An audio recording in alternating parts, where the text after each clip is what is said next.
Hi, everyone. Today we're going to talk about what is leadership. This is chapter 3. Leadership is about influence. Leaders guide their teams to adopt shared goals and succeed together. Unlike dictators, leaders inspire rather than force compliance. There are formal versus informal leaders.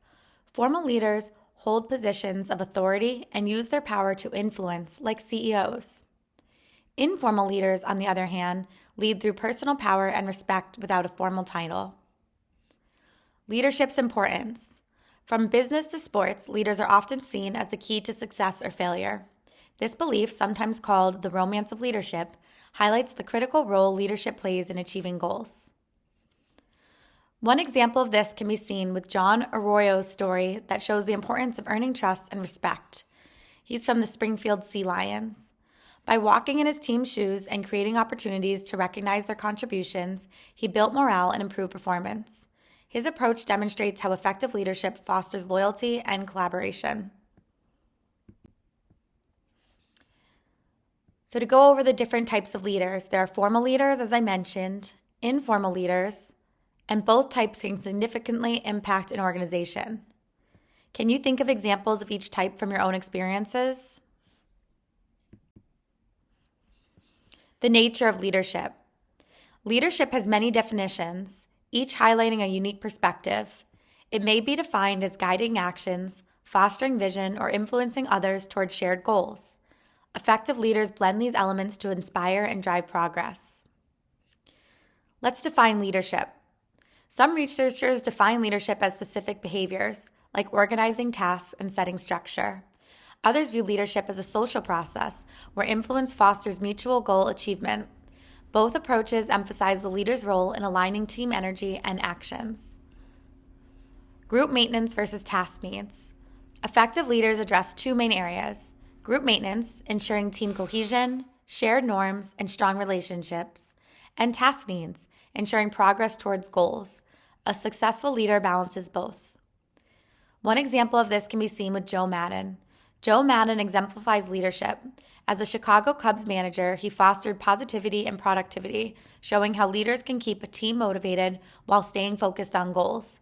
His loose but productive approach is a model for both managers and leaders. While leadership and management are often used interchangeably, they are distinct. Leadership is about vision and influence, while management focuses on planning and execution. Effective leadership requires strong management skills, and successful management often demands leadership qualities. The leadership process. Leadership is not a fixed role, but a process that evolves through the interaction of key components: the leader, the followers, and the contacts. Each of these elements influences the others, shaping the outcomes and the future dynamics of the leadership process. Key leadership components. The leader. Leaders like Elon Musk demonstrate how setting a tone and providing direction can drive innovation and success. Musk's leadership of Tesla combines visionary thinking with hands-on involvement in design and production. The followers. They play an active role in leadership. Their expectations, readiness, and self-concept influence what leaders need to be effective. For example, high self-esteem followers often thrive with participative leadership styles, while low self-esteem individuals may need more support. The context. The situation also shapes leadership. Factors like task clarity, team goals, and environmental complexity require leaders to adapt their strategies to fit the needs of the moment.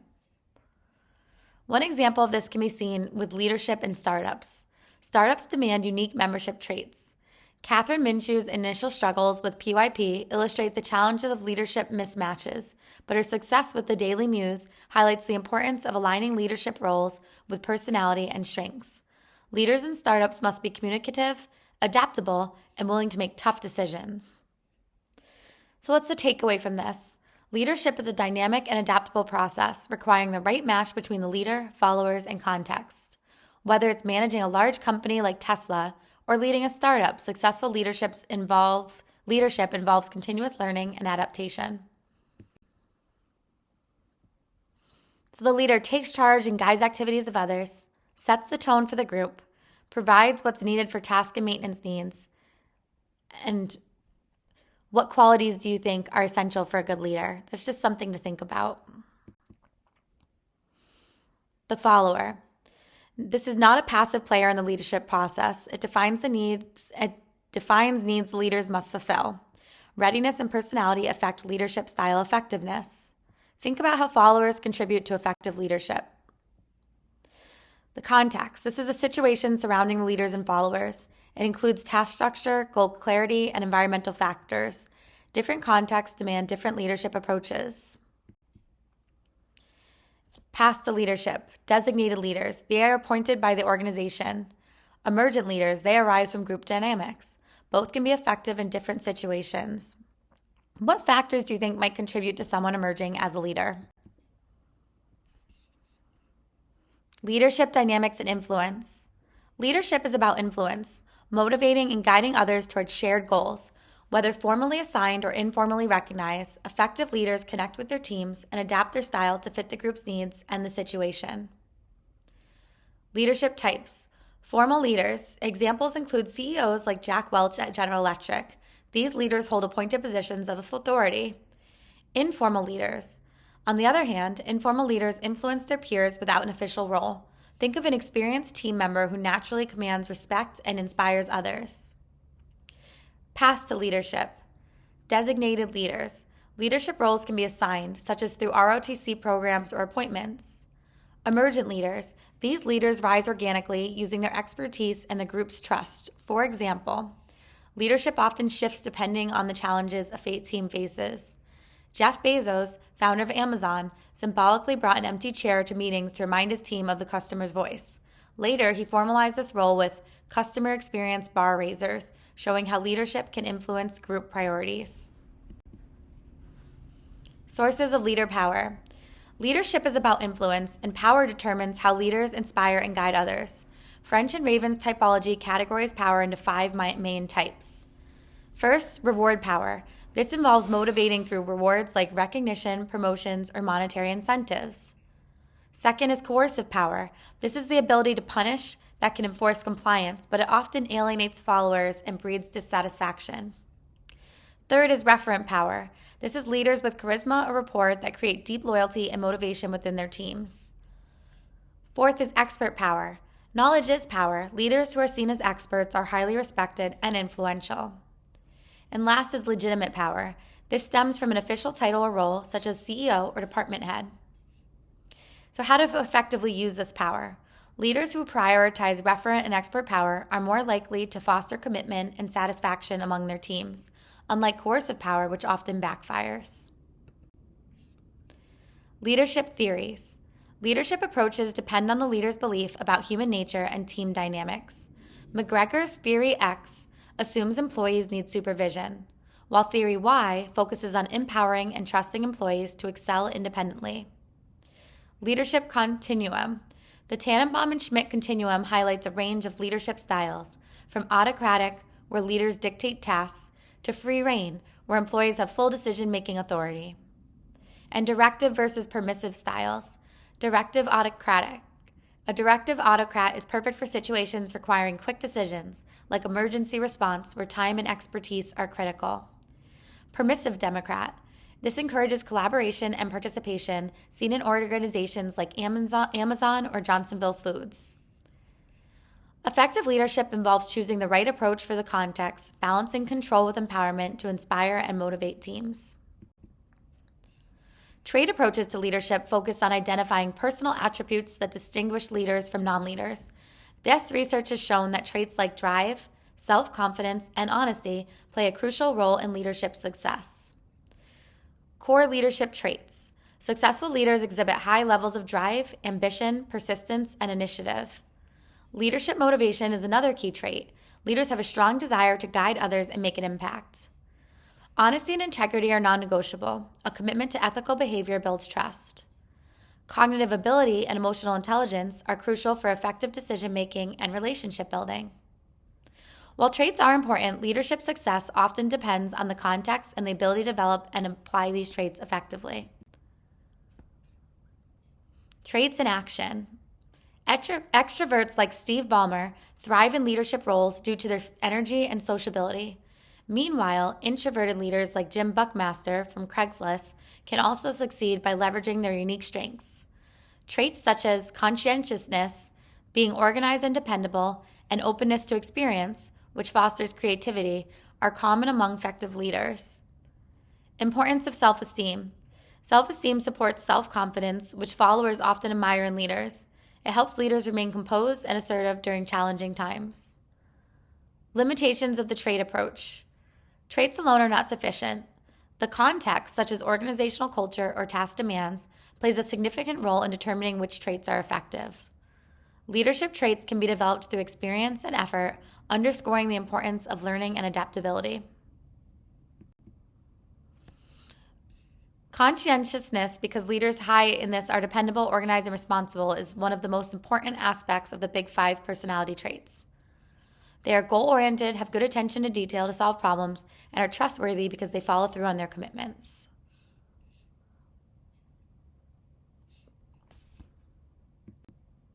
Today, organizations use personality and emotional intelligence assessments to identify leadership potential.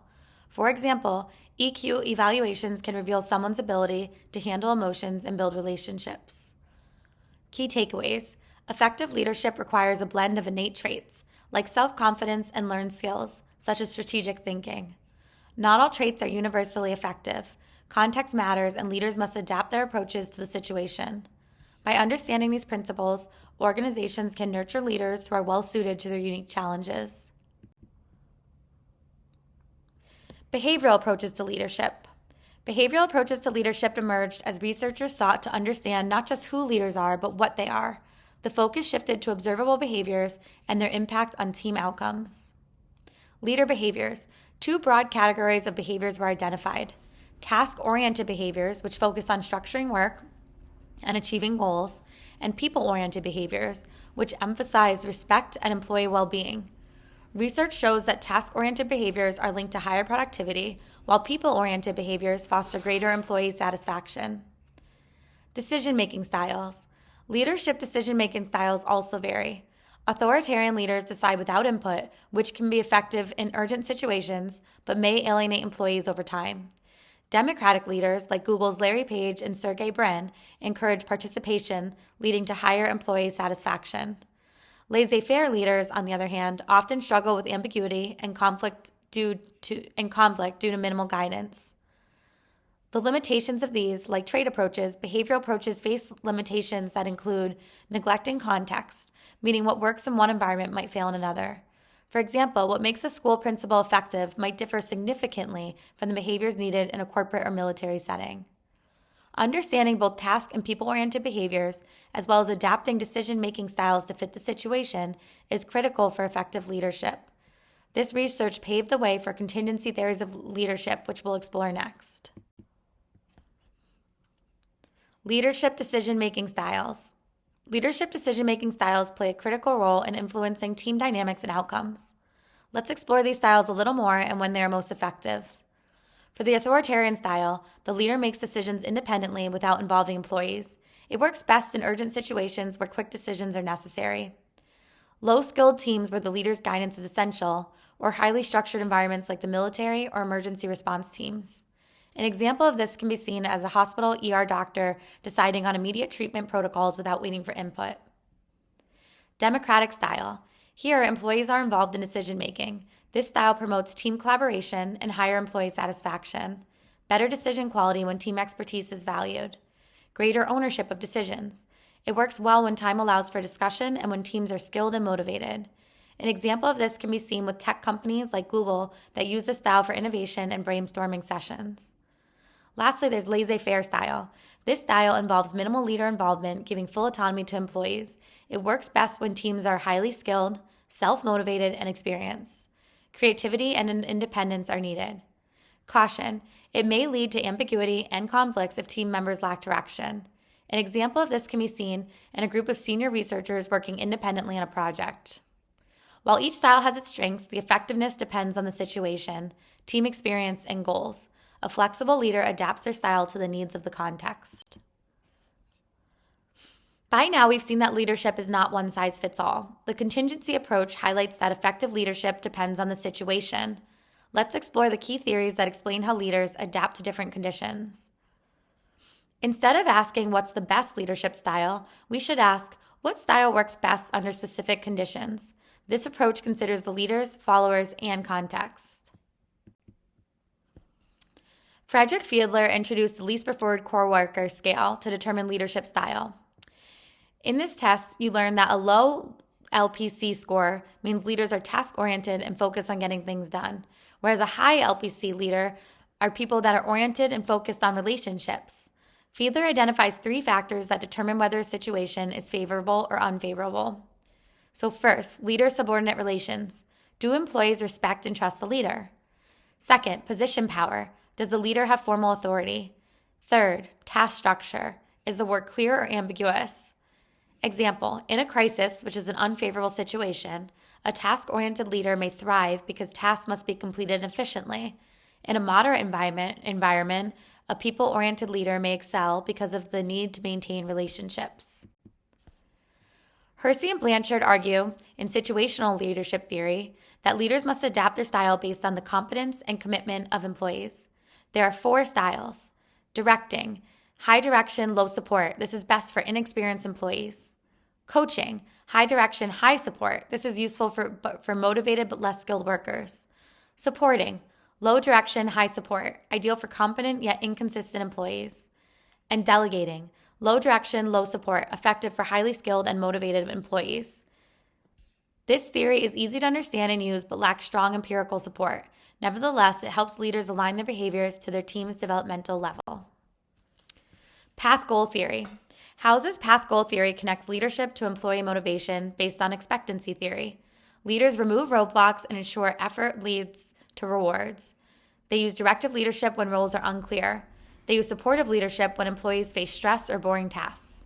They use participative leadership when employees are skilled and want involvement. And they use achievement-oriented leadership to push highly motivated employees to excel. The Vroom-Yetton decision model. This model helps leaders decide how much input to seek when making decisions. Leaders consider factors like decision importance, team expertise, and alignment of goals. Key takeaway, both theories emphasize adapting leadership styles to context, whether it's employee needs, task clarity, or decision-making conditions. Substitutes for leadership. Leadership is not always required in every situation, and sometimes external factors can take over a leader's role. These factors are called substitutes for leadership. On the other hand, some factors can block or neutralize a leader's impact. Explanation of substitutes and neutralizers. Subordinate characteristics. Highly skilled or experienced employees don't need constant guidance. For instance, a master craftsperson works independently without leader input. Task characteristics. When tasks are routine or intrinsically rewarding, leadership is less necessary. For example, employees solving interesting problems may stay motivated without leader influence. Organizational characteristics. Highly structured organizations with clear rules and cohesive teams reduce the need for leadership. Neutralizers. Neutralizers, on the other hand, prevent leaders from effectively leading. Examples include rigid rules, lack of communication, or formal contracts that limit authority. Leaders must identify and adapt to these conditions. Imagine a computer-based assembly line. It restricts leaders from influencing the pace of work. Similarly, union rules that dictate seniority-based pay neutralize a leader's ability to reward performance. As a leader, recognizing when leadership substitutes or neutralizers exist is crucial. Leaders can adapt by either leveraging substitutes for efficiency or working to eliminate harmful neutralizers. Developing leadership skills is an ongoing process that requires self-awareness, practice, and intentional effort. Here are some actionable steps you can take to enhance your leadership abilities. 1. Increase self-awareness. Start with understanding your strengths, weaknesses, and leadership style. Tools like personality assessments, such as the Myers-Briggs Type Indicator or the Big 5 personality test, can give you insights. Self-awareness is the foundation for becoming a better leader. Seek feedback. Regularly ask for feedback from your peers, mentors, or supervisors. Understanding how others perceive your leadership style will help you identify areas for growth. Learn continuously. Leadership skills can be developed through learning. Attend leadership workshops, take courses, and read books by leadership experts, such as John Maxwell, Simon Sinek, or Daniel Goleman. Find a mentor or coach. A mentor can provide guidance and share experiences to help you navigate challenges. A coach can help you set leadership goals and work toward them effectively. And last, take on new challenges. Seek opportunities to step into leadership roles, even on a small scale. Volunteering to lead a project, a team meeting, or a community initiative allows you to practice and grow. Leadership growth happens through experience. Reflect on what went well, what didn't, and what you can do differently next time. And focus on key skills. Work on core leadership competencies such as communication, decision-making, emotional intelligence, and conflict resolution. For instance, practice active listening and clear communication can improve team dynamics. Learn to delegate. Delegation is an essential leadership skill. Trusting others to handle tasks and providing support helps build teamwork and efficiency. And adopt a growth mindset. Embrace challenges and learn from failures. Leaders who see setbacks as opportunities for growth develop resilience and adaptability. Engage in networking. Surround yourself with other leaders and professionals. Learning from their experiences and strategies can offer valuable perspectives. Remember, leadership is not about perfection. It's about growth, influence, and empowering others. Taking these steps can help you evolve into a confident and effective